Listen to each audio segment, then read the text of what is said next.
আজকের এই আয়োজনে সবাইকে দারুণ উৎসাহের সাথে স্বাগত। শুরুতেই একটা চমকে দেওয়ার মতো তথ্য দিই। সাম্প্রতিক একটা বোর্ড পরীক্ষায় প্রায় 6 লাখেরও বেশি শিক্ষার্থী ফিজিক্সে ফেল করেছে। সংখ্যাটা শুনেই মাথা ঘোরার জোগাড়, তাই না? কিন্তু একদমই ঘাবড়ানোর কিছু নেই, কারণ আজ আমরা এমন একটা সলিড আর পরীক্ষিত স্ট্র্যাটেজি নিয়ে কথা বলবো যেটা ফিজিক্সের এই ভয়কে একদম জিরো করে দেবে। অন্ধের মতো মুখস্থ না করে কিভাবে স্মার্টলি A+ নিশ্চিত করা যায়, চলুন সেটাই আজ এক্সপ্লোর করি।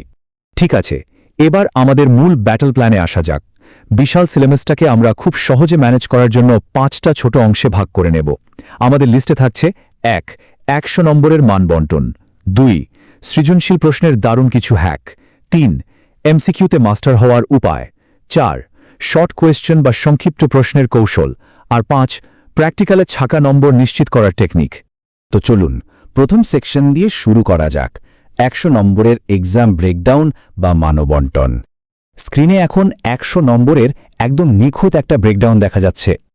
প্র্যাকটিক্যালের জন্য থাকছে 25 নম্বর, সৃজনশীলের জন্য 40, নতুন যোগ হওয়া সংক্ষিপ্ত প্রশ্নের জন্য 10 আর MCQ এর জন্য 25, টোটাল 100।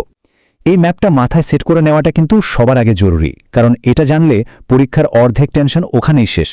এবার আসি সেকশন 2-এ, সৃজনশীল প্রশ্ন হ্যাক করে 40 নম্বর পকেটে পড়ার ম্যাজিক। এখানে সবচেয়ে ইন্টারেস্টিং পয়েন্টটা হলো বাদ দেয়ার পাওয়ার। ফিজিক্স বইতে মোট চ্যাপ্টার আছে 7টা, পরীক্ষায় প্রশ্ন আসবে 7টা, কিন্তু উত্তর দিতে হবে কয়টার? মাত্র 4টার। এর মানে হলো সৃজনশীলের গ আর ঘ অংশের জন্য 7টা চ্যাপ্টারই দিন রাত এক করে পড়ার কোনোই দরকার নেই। শুধু 4টে চ্যাপ্টার ভালোভাবে আয়ত্ত করলেই এই 40 নম্বর একদম নিশ্চিত। ভাবা যায়। এখন প্রশ্ন হলো, সেই টার্গেট করা গোল্ডেন চ্যাপ্টার কোনগুলো? এগুলো হলো দ্বিতীয় অধ্যায় গতি, সপ্তম অধ্যায় তরঙ্গ ও শব্দ, অষ্টম অধ্যায় আলোর প্রতিফলন আর দশম অধ্যায় স্থির তড়িৎ। ব্যাস, শুধু এই 4টা চ্যাপ্টারের কনসেপ্ট ক্লিয়ার রাখলেই সৃজনশীলের প্রয়োগ ও উচ্চতর দক্ষতা অর্থাৎ গ আর ঘ অংশের উত্তর পানির মতো সহজ হয়ে যাবে। পুরো বইয়ের পেছনে বেকার সময় নষ্ট না করে এই চ্যাপ্টারগুলোতে ফোকাস করাটাই হলো আসলে স্মার্টনেস। এতে যে সময়টা বাঁচবে সেটা অনায়াসে অন্য বিষয়ের জন্য কাজে লাগানো যাবে। চলে যাচ্ছি সেকশন 3-এ, MCQতে 25-এ 25 পাওয়ার মাস্টার প্ল্যান। হাজার হাজার MCQ সলভ করাটা কেন স্রেফ সময়ের অপচয়, সেটা এবার একটু দেখা যাক। বাঁদিকের প্রশ্নটা খেয়াল করি, সবচেয়ে দুর্বল বল কোনটি? উত্তর হলো মহাকর্ষ বল। এই সেম প্রশ্নটা 2015, 2020, 2022 আর 2023 সালের বোর্ডে একদম হুবহু রিপিট হয়েছে, কোনো চেঞ্জ নেই। ডান দিকের প্রশ্নটাও দেখুন, নিচের কোনটি অনুদৈর্ঘ্য তরঙ্গ নির্দেশ করে? এটাও 2015, 2023 এমনকি 2025 সালের বিভিন্ন বোর্ডে বারবার ফিরে এসেছে। তার মানে কি দাঁড়ালো? বোর্ডের প্রশ্নগুলোই আসলে বারবার ঘুরে ফিরে আসে। এটা অনেকটা একটা পাজল সলভ করার মতো। আর ঠিক এখান থেকেই তৈরি হয় আমাদের বোর্ড রিপিটেশন স্ট্র্যাটেজি। জিনিসটা একদম সিম্পল। মূল টেক্সটবুকটা খুব ভালোভাবে বুঝতে হবে আর বিগত 5 বছরের বোর্ডের MCQগুলো একেবারে খুঁটিয়ে খুঁটিয়ে সলভ করতে হবে। গাইড বইয়ের হাজার হাজার র্যান্ডম প্রশ্ন পড়ার কোনো দরকার নেই। মূল বই আর লাস্ট 5 বছরের বোর্ড প্রশ্ন, এই দুয়ের কম্বিনেশনে 25-এ 25 পাওয়া 100% গ্যারান্টিড। এখানে আরেকটা দারুণ ব্যাপার হলো, টেস্ট পেপারের কিছু স্পেসিফিক ম্যাথ আর থিওরি কিন্তু বারবার কমন পড়ে।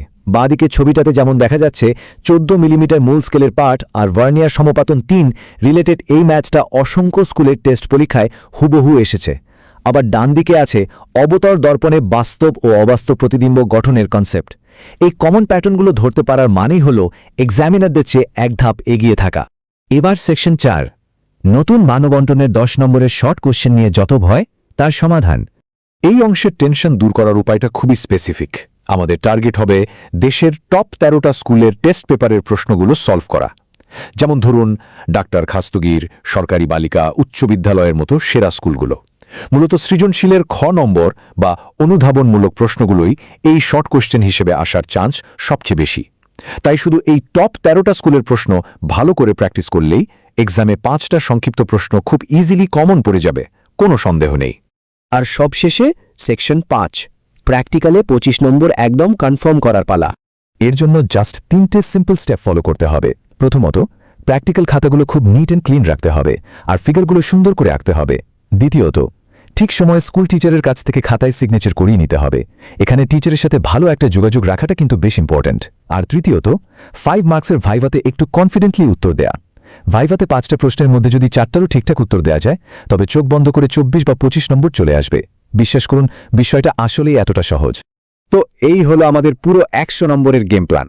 আমরা সৃজনশীলের জন্য 4টি গোল্ডেন চ্যাপ্টার চিনে নিলাম, এমসিকিউ রিপিটেশন স্ট্র্যাটেজি ডিকোড করলাম, সংক্ষিপ্ত প্রশ্নের ভয় কাটালাম, আর প্র্যাকটিক্যালের 25 নম্বরও পকেটে পুরে নেওয়ার টেকনিক জেনে গেলাম। একটা কমপ্লিট A+ ব্লুপ্রিন্ট এখন সবার হাতের মুঠোয়। রেজাল্ট ভালো করতে দিনরাত গাধার কাটুনি খাটার দরকার নেই, দরকার শুধু এই রকম স্মার্ট আর টার্গেটের প্রস্তুতির। এই ব্লুপ্রিন্টটা ফলো করে A+ ছিনিয়ে নিতে সবাই রেডি তো? চলুন মিশনটা আজ থেকেই শুরু করা যাক।